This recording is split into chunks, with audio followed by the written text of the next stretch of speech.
अरे यार, आज की पार्टी तो मजेदार थी। क्या खाने थे, लाजवाब थे। बहुत मजा आया। हाँ भाई, तरह तरह के पकवान थे, मजा ही आ गया। भालू ने अपनी शादी में फुल दावत दिए। मैं तो चाहता हूँ उसकी रोज शादी हो, रोज खाने मिले। अरे, रोज शादी हुई तो उसकी नैया पार लग जाएगी। और तभी उसकी नाक में कुछ खुशबू आई। अरे, तूने कुछ गंध महसूस की? बड़ी अजीब सी सड़न वाली बदबू है, मानो कई दिनों से कोई लाश पड़ी हो। नहीं दोस्त, कोई भी गंध नहीं आ रही है। मुझे सर्दी हुई है, शायद इसलिए ऐसा लग रहा होगा। मेरे साथ चल, जरूर कुछ ना कुछ मिलेगा। वो गंध बहुत ही पास से आ रही है। दोनों एक झाड़ी के पास पहुँचे और उन्होंने देखा कि एक बाघ का शरीर पड़ा हुआ है। सिर्फ सिर ही ठीक है, बाकी शरीर किसी जानवर ने खा लिए थे। अरे, ये क्या? भला बाघ जैसे शिकारी का किसने शिकार किया है, और वो भी इतनी बुरी तरह खाया है? अरे हाँ भाई, मैं भी यही सोच रहा हूँ। भला किसके पास इतनी ताकत है कि वो बाघ का शिकार कर सके? कहीं शेर सिंह ने तो शिकार नहीं किया, या फिर इन दोनों में लड़ाई तो नहीं हुई होगी? अरे ऐसा नहीं हो सकता। पार्टी में शेर सिंह तो हमारे साथ ही था, वो घायल भी नहीं दिख रहा था, जबकि बाघ और शेर दोनों ताकतवर हैं। अगर लड़ाई होती तो शेर सिंह जरूर घायल होता। तभी झाड़ियों में एक हलचल हुई तो दोनों सहम गए। कौन है? कौन है? तभी एक विशाल परछाई निकली जो दोनों तक पहुंच रही थी। भाग भाई भाग, वरना ये दानव हमें भी खा जाएगा। भाग! दोनों ने दौड़ लगा दी।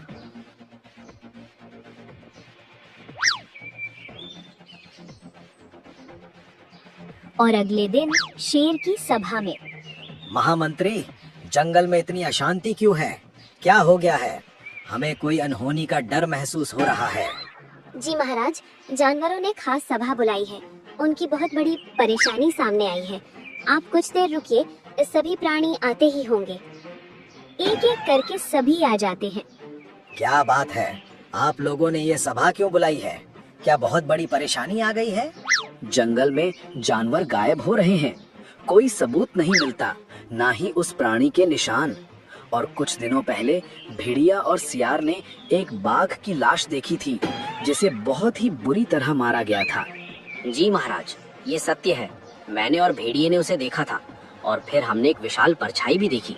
बहुत ही डरावनी थी, शरीर एकदम विशाल था। अच्छा, तुम्हारा दोस्त कहाँ है? तुमने बोला कि तुम दोनों ने उसे एक साथ देखा, मगर वो सभा में दिखाई नहीं दे रहा है।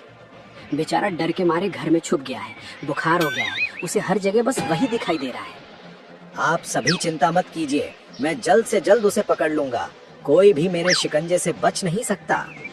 इनकी हवाबाजी फिर चालू हो गई। भगवान ही मालिक है। महामंत्री, सेना को तैयार करो। आज रात हम उस दानव को जरूर पकड़ेंगे। देखते हैं कि वो हमसे कैसे बच सकता है। महाराज, कौन से सेना की बात कर रहे हैं?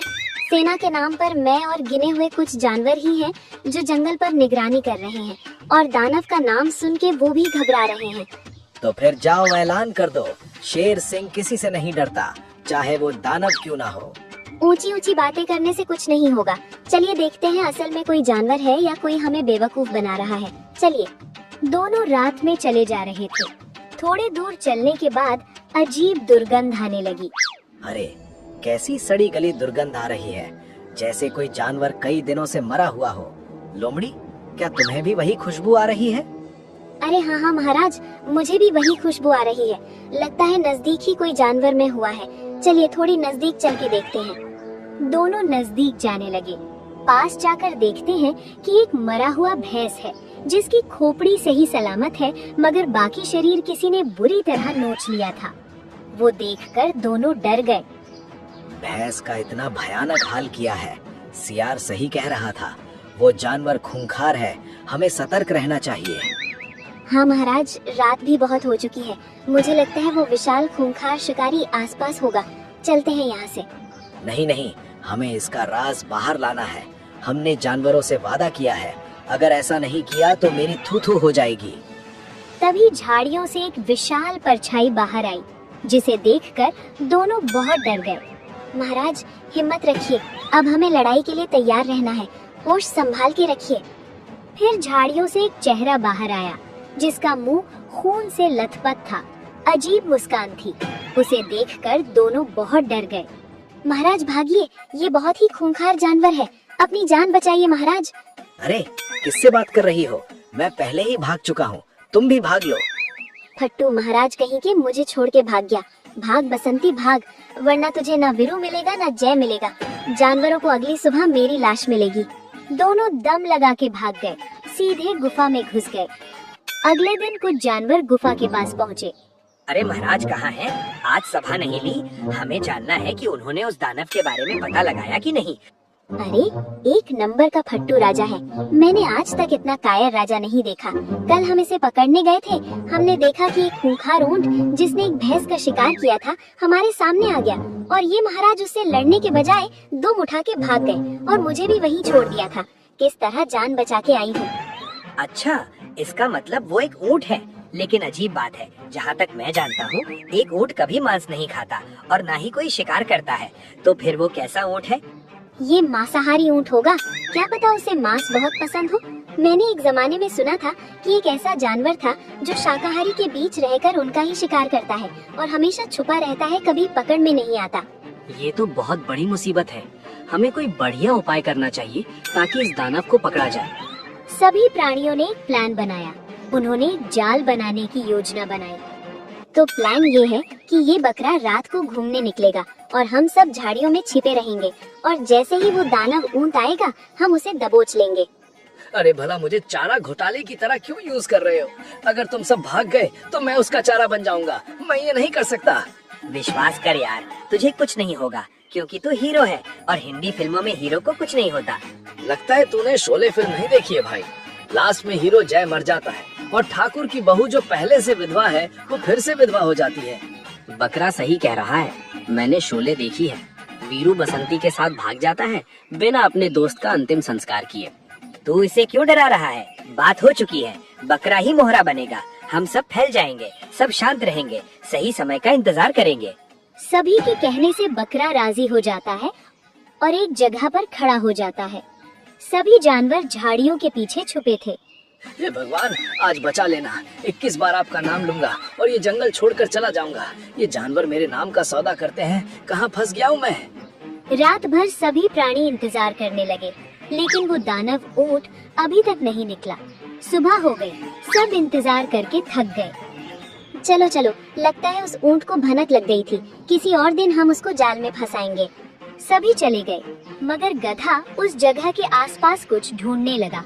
तभी उसे ऊंट के पैरों के निशान दिखाई दिए, मगर 2 और अन्य जानवरों के निशान भी थे। मुझे पक्का मालूम था वो आएगा, मगर ये 2 निशान किसके हैं? और सबसे अजीब बात है, उसने हमला किया क्यों नहीं? और तो और उसने इतना पक्का सबूत क्यों छोड़ा? और तो और वो शेर के सामने क्यों आया होगा? आखिर अपराधी कभी भी अपना चेहरा नहीं दिखाता। जरूर बहुत बड़ी साजिश चल रही है, ये मामला कुछ और ही है। गधा जंगल में कुछ और सबूत जुटाने गया। तभी उसे परेशान हालत में वैद्यराज हाथी दिखाई दिए। क्या हुआ वैद्य जी, मुंह लटकाए क्यों बैठे हो? भाभी जी ने खाना नहीं दिया क्या? अरे बकवास बंद करो भाई। ये देखो, जंगल की जड़ी बूटियां गायब हैं। इनसे बहुत ही ताकतवर दवाइयां बनती हैं, मगर कुछ दिनों से खास दवाइयां लगातार चोरी हो रही हैं। गधे का दिमाग चल पड़ा। उसे अब कुछ न कुछ गड़बड़ का संदेश महसूस होने लगा। उसने कुछ सोचा और सीधे शेर सिंह के पास पहुंचा।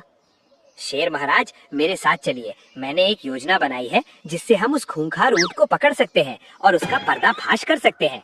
क्या बकवास कर रहे हो? मैंने अपनी आंखों से देखा है, वो जालिम खूंखार है। वो बाघ का शिकार कर सकता है, भैंस को मार सकता है, तो हम क्या चीज है?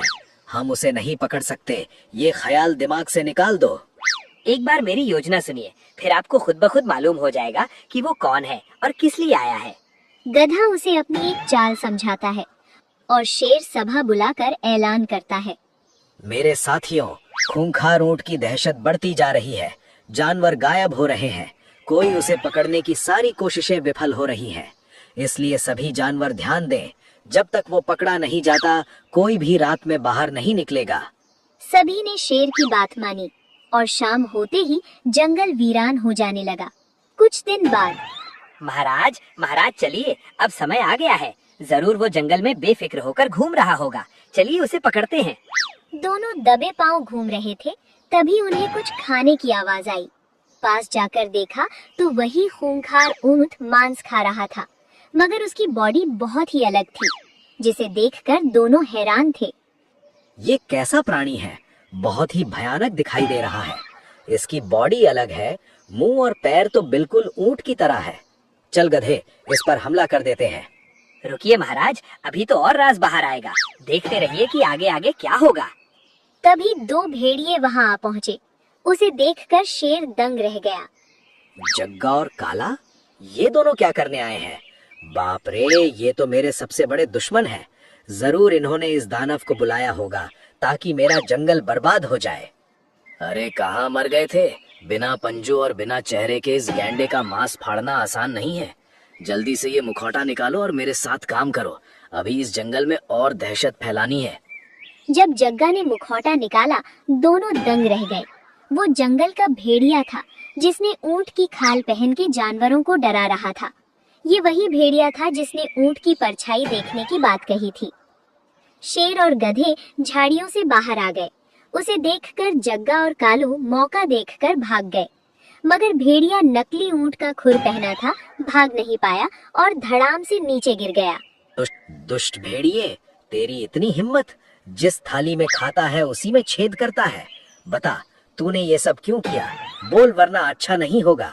भेड़िया डरते हुए कहता है, महाराज, मुझे माफ कर दीजिए। मैं आगे से ऐसा नहीं करूंगा। बस थोड़ी सी मजबूरी थी, इसलिए ये सब करना पड़ा। मजबूरी? ऐसी भी क्या मजबूरी थी कि तुम मेरे दुश्मनों से मिलता था? वो तुम्हारे क्या लगते हैं, मुझे सच बताओ। महाराज, वे मेरे सौतेले भाई हैं। हम मिलकर जंगल में खौफ पैदा करना चाहते थे ताकि यहाँ की कीमती औषधियाँ और जड़ी बूटियाँ चुरा सकें। लेकिन तुमने इतने बड़े बड़े जानवरों का शिकार कैसे किया? इन्हें शिकार करना तुम लोगों की बात भी नहीं, तो आखिर कैसे ये सब किया?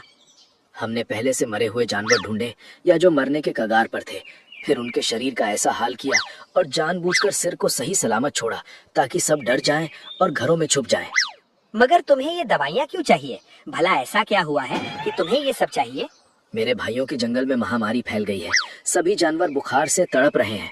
इस जंगल की खास जड़ी बूटियां ही उनका इलाज है, लेकिन पुरानी दुश्मनी की वजह से हम मांग नहीं सके, इसलिए चोरी का रास्ता अपनाना पड़ा। मैं मानता हूँ कि हमारे बीच कई सालों से दुश्मनी है, मगर आज भी मुझे मालूम नहीं कि आखिर दुश्मनी क्यों है। ये पूर्वजों से चली आ रही है, लेकिन मुझ में दयालुपन की भावना है। मैं नहीं चाहता कि इस दुश्मनी से कई जानवरों की जान जाए, इसलिए मैं तुम्हें ये दवाइयाँ दूंगा ताकि सबकी जान बच जाए। ये सुनते ही भेड़िया रोने लगा। बहुत बहुत शुक्रिया महाराज, आप जैसे राजा बहुत कम जन्म लेते हैं। आपने हमारे पूरे जंगल की जान बचा ली। और शेर सिंह ने दवाई पहुंचाई, जिससे सभी ने समझा कि शेर सिंह अच्छे राजा हैं। उनकी ये सदियों से चली आ रही दुश्मनी बेकार है। दोस्तों, हमने उस खूंखार ऊंट को हराकर जंगल से बाहर फेंक दिया है। वो एक राक्षस था जिसने दूसरी दुनिया से इस दुनिया में कदम रखा था। महाराज, आप ये क्या कह रहे हैं? आप सच क्यों नहीं बोल रहे हैं? अगर भेड़िए के बारे में बोल दिया तो सब उसे गद्दार कहेंगे, उसका जीना मुश्किल हो जाएगा, जबकि उसने सबका जीवन बचाने के लिए ये सब किया था। गधे को सब समझ आ गया कि जंगल अब एक सही राजा के हाथ में है। तो दोस्तों, ऐसी ही अनोखी और रसभरी कहानियाँ देखने के लिए हमारे चैनल को सब्सक्राइब करें।